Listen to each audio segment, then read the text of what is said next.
Up next, ladies and gentlemen, we get you an exclusive roundup of news and updates from one of India's growth engine states in yet another edition of Maharashtra 360.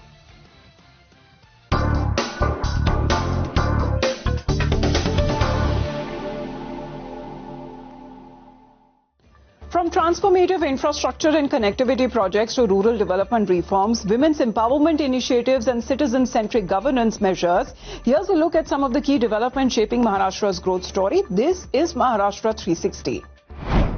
Mumbai's urban infrastructure push received a major boost as Chief Minister Fadnavis reviewed the ongoing work on the northern section of the Mumbai Coastal Road project.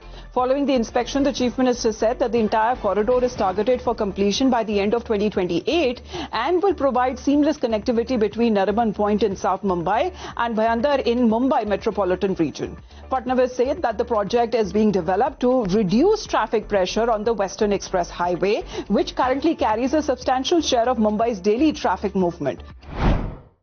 Mumbai का 60% traffic ये western expressway से जाता है और उसको decongest करने के लिए अब सीधा जो हम लोग देख सकते हैं कि नरीमन पॉइंट से लेकर तो भाईंदर तक सिग्नल फ्री रोड हम लोग एक प्रकार से इससे तैयार कर रहे हैं। सर कब तक चालू हो जाएगा प्रोजेक्ट? ये हम लोगों का प्रयास है कि पूरा कंप्लीट प्रोजेक्ट ये अक्टूबर, नवंबर या दिसंबर 2028 तक हो जाए।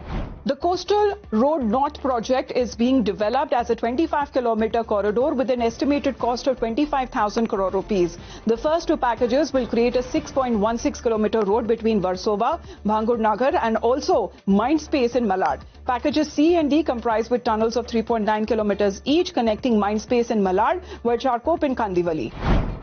Maharashtra, which is now preparing a major overhaul of its rural drinking water infrastructure, with Chief Minister Fadnavis directing the gradual transition of rural water supply schemes to solar energy across the state. Reviewing the rural drinking water policy, the Chief Minister said the move is aimed at reducing the burden of rising electricity costs and ensuring uninterrupted operation of water supply systems to villages.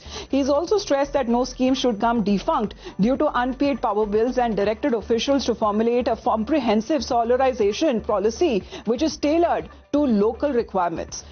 Now, solar energy systems have been proposed for a total of 22,185 rural water supply schemes across Maharashtra. Under the Jal Jeevan Mission, 11,643 schemes already include solar infrastructure in their original project estimates, and the state has now been directed to ensure that the schemes are completed in line with the national benchmark of providing 55 liters of drinking water per person per day.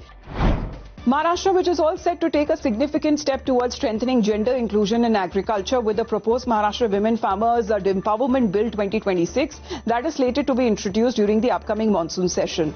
At a review meeting chaired by Chief Minister Fadnavis at Varsha, attended by Deputy CM Sunetra Pawar and senior officials, the proposed legislation was discussed with a focus on providing women farmers with independent legal recognition and also greater access to opportunities within the agricultural ecosystem. The Chief Minister said that the legislation would help create a more inclusive framework for women engaged in farming and allied activities while strengthening their participation in the state's rural economy. Deputy Chief Minister Eknath Shinde received the prestigious Scotch Award for the successful implementation of the Shasan Apल्या Darin initiative that was launched during his tenure as Chief Minister.